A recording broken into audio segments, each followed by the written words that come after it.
In the third section of our lecture, we will talk about the ultrasound assessments. In this, we will talk about the assessment of amniotic fluid by ultrasound, also the measurement of cervical length, and some other indications for the use of ultrasound during pregnancy. So, amniotic fluid assessment.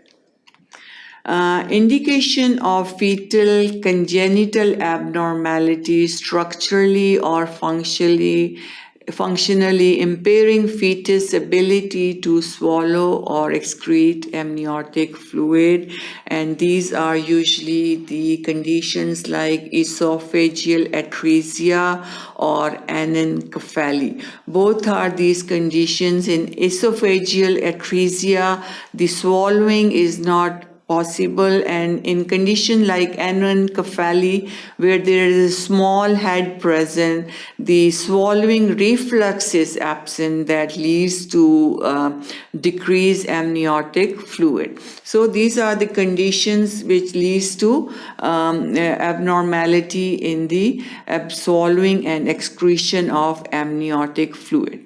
The amniotic fluid can be fetal swallowing and reabsorption by intestine. That's the number one. The fetus is swallowing the amniotic fluid, and then it is reabsorbed by intestines here. And then in the other case, exchange with respiratory tract and reabsorption occurs via the lungs. Exchange also occur across the skin for small lipid-soluble gases. This is the amniotic fluid, and transfer across chorionic plate. This is the placenta and net water movement between mother and fetus. So in the beginning, the amniotic fluid is mainly produced by the movement of water or fluid across the fetus and the mother. This is, and then 99% of amniotic fluid is water. Later on, once the kidneys are developed, then excretion of the urine makes most part of the amniotic fluid. So different means by which amniotic fluid is present: in the beginning by the transfer across the placenta, then also by swallowing and reabsorption by the intestine, and also by in the exchange in the respiratory tract and reabsorption by the lungs. These are the few means by which amniotic fluid is present, but abnormalities like esophageal atresia and anencephaly affect the production of amniotic fluid.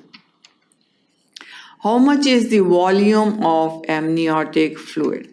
There is guide to fetal well-being in the third trimester. So in the third trimester, amniotic fluid between 10 to 25 centimeter, that's good indication that the fetus is in the good condition.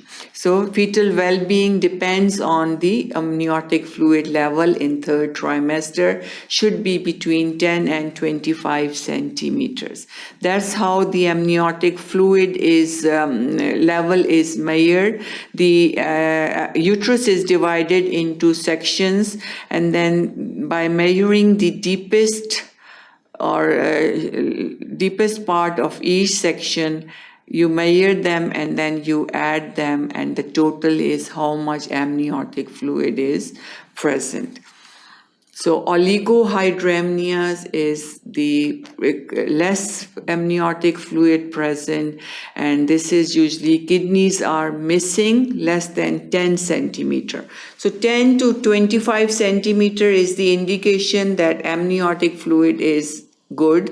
If less than 10 centimeter, it's oligohydramnias, and it is kidneys are missing and it's not a good condition.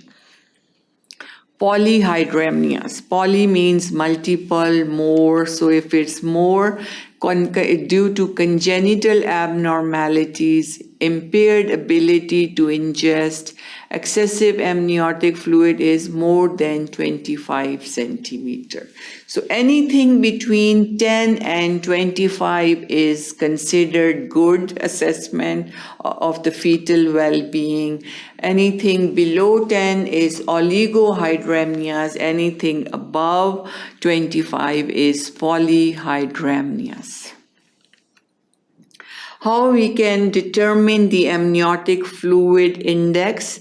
We divide the uterus into 4 quadrants, taking vertical measurement of deepest pool of fluid and then add them together. That's how amniotic fluid index is measured.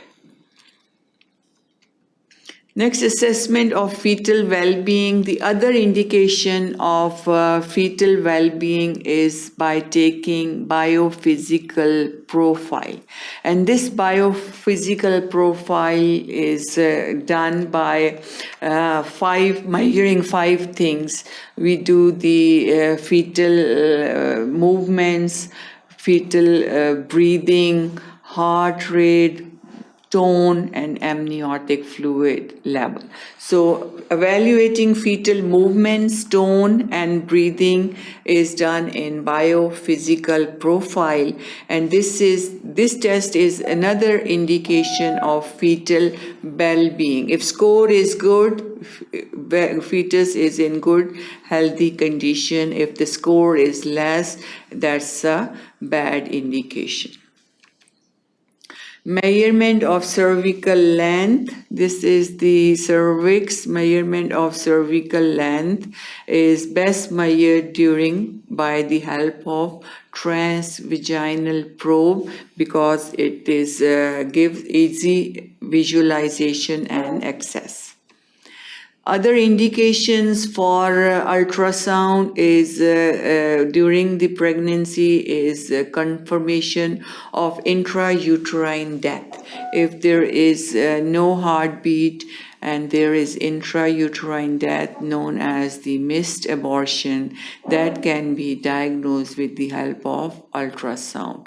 And also for the confirmation of fetal presentation in uncertain condition. If fetal presentation we cannot find out fetal presentations by abdominal manual examination. Ultrasounds are performed to find out if the presentation is a cephalic presentation or if it's breech presentation or if it's some other presentation that can be confirmed by the help of ultrasound.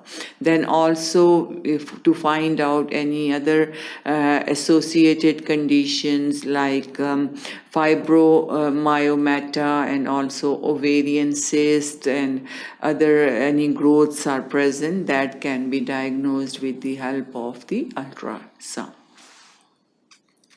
So that was all about this section, assessment of fetal well-being. Thank you for watching sqadia.com.